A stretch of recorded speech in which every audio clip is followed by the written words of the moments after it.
du projet Monkey Call, c'est vraiment de pouvoir avoir des bons enregistrements des vocalisations des singes sauvages sur le terrain. Donc je travaille sur les singes vervets en Afrique du Sud, où j'ai mon équipe.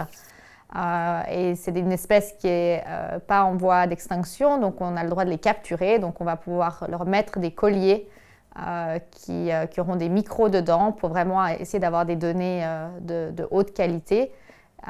Et avec ces données de son, on veut explorer différents aspects de leur communication. Moi, je suis mathématicienne à la base, mais je fais de la recherche avec logiciels et hardware. Et elle m'a dit qu'elle a enregistré les sons, les vocalisations des singes avec un microphone d'ambiance. Et moi, je lui dis, ça, c'est un projet que nos ingénieurs à la HHSO peuvent faire. Elle me dit, ah bon? Et moi, oui. Et donc, à partir de là, on a commencé à bosser ensemble.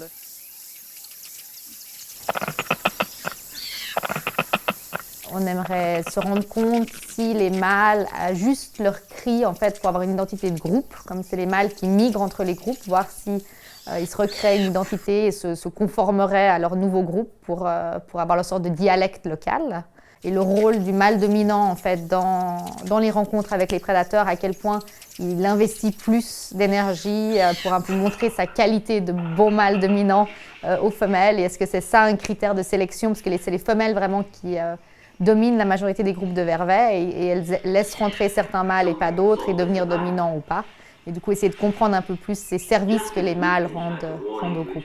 J'adore faire des choses appliquées qui puissent servir aux autres chercheurs et chercheuses. Et donc je me suis dit oui, on y va. Et en plus, il y a toute la composante des processus des signaux, de ces vocalisations. Vraiment comprendre qu'est-ce que les singes font, comment ils parlent entre eux. Et ce type de recherche peut vraiment informer même la cognition humaine et vice-versa. Et donc je me suis dit, il faut y aller. This is the main electronic and this is the power board. Oh, okay. It does a lot of things. To explain shortly, this is a supercapacitor.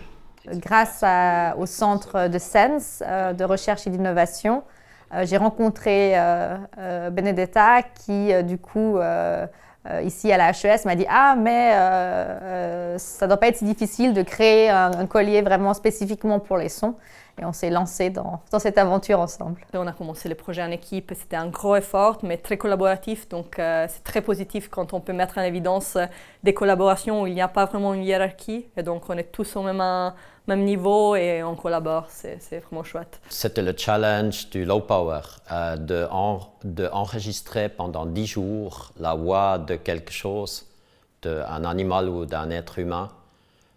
Techniquement, c'est très challenge. Surtout parce que Benedetta, elle cherche à avoir des enregistrements à bonne qualité. Et puis bonne qualité, c'est beaucoup de courant, beaucoup de données qui s'enregistrent. D'avoir ça dans un petit appareil qui ne peut pas peser plus que 120 grammes. D'ailleurs, nous sommes arrivés à quelque chose comme 70 grammes pour finir. Ça, c'est très, très limitant, techniquement. On a un petit trou sur ce PCB et puis c'est par là que le son va rentrer et puis il va être capté par le micro. Alors il y a eu plusieurs défis. Le premier, c'est qu'on est passé à un nouveau micro-système d'exploitation, donc quelque chose qui était tout nouveau pour moi. Et puis donc j'ai dû reprendre un petit peu ce que j'avais fait pendant les années précédentes et puis l'adapter à ce mini OS. Et puis l'autre défi, c'est que c'est la première fois qu'on travaille avec du son dans un petit système embarqué comme ça. On a le 42 qui est en train d'enregistrer, on voit ici recording. On a le 13 qui est en power savings. Et puis on a le 10 qui est là, qui lui, il est en low bat. La seule chose que je peux faire quand un appareil est en niveau de batterie faible, c'est on a le bouton pour ouvrir le collier. Le défi, c'est de faire quelque chose qui est suffisamment petit et qui va dans la boîtier. Et puis qu'on a bien considéré tout, on va dire, l'alentour de composantes différentes qu'il faut mettre pour que ça joue ensemble. Je ne savais pas exactement ce que les collègues d'électronique allaient mettre dedans. Au début, ça avait l'air simple, juste une petite carte électronique, puis arrivait une grande batterie, puis une deuxième carte, et puis ce système de drop-off, comme on dit, donc de libération du collier à distance. Donc ça a vraiment été un vrai défi et une conception vraiment itérative pour réussir à chaque fois réussir à mettre de plus en plus de choses qui demandaient dans le petit boîtier. Il fallait quand même que ça reste relativement petit vu la taille du singe qui est pas un gorille, qui est vraiment un singe plutôt dans la petite catégorie de singes, on va dire.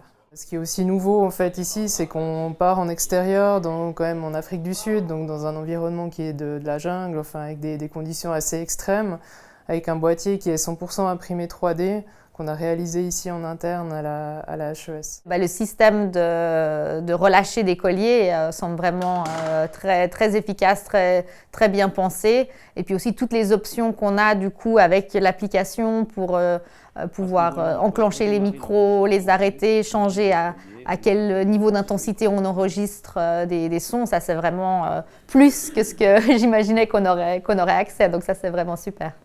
So if this wire glows, then he will burn the nylon and the spring will push out the collar on one side. Try to open it. Ah oui. Wow. Yes.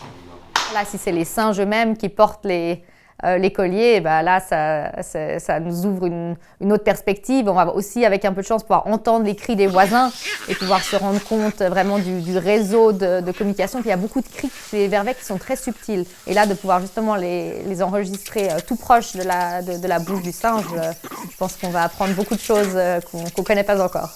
C'est ça la partie excitante en fait. C'est vraiment quand tu arrives du point de vue scientifique à toucher des choses que personne n'a jamais vues et tu es les premiers qui arrivent et c'est l'excitation, pas d'être les premiers sur les autres parce que c'est pas ça le but, mais c'est vraiment de voir quelque chose que personne n'a vu et toi tu es les premières. Donc c'est comme un bon sunrise ou sunset que tu vois pour la première fois et tu es les seuls à le voir et après c'est beau de les partager avec les autres. Donc c'est un peu ça l'esprit. Will be downwards, like so.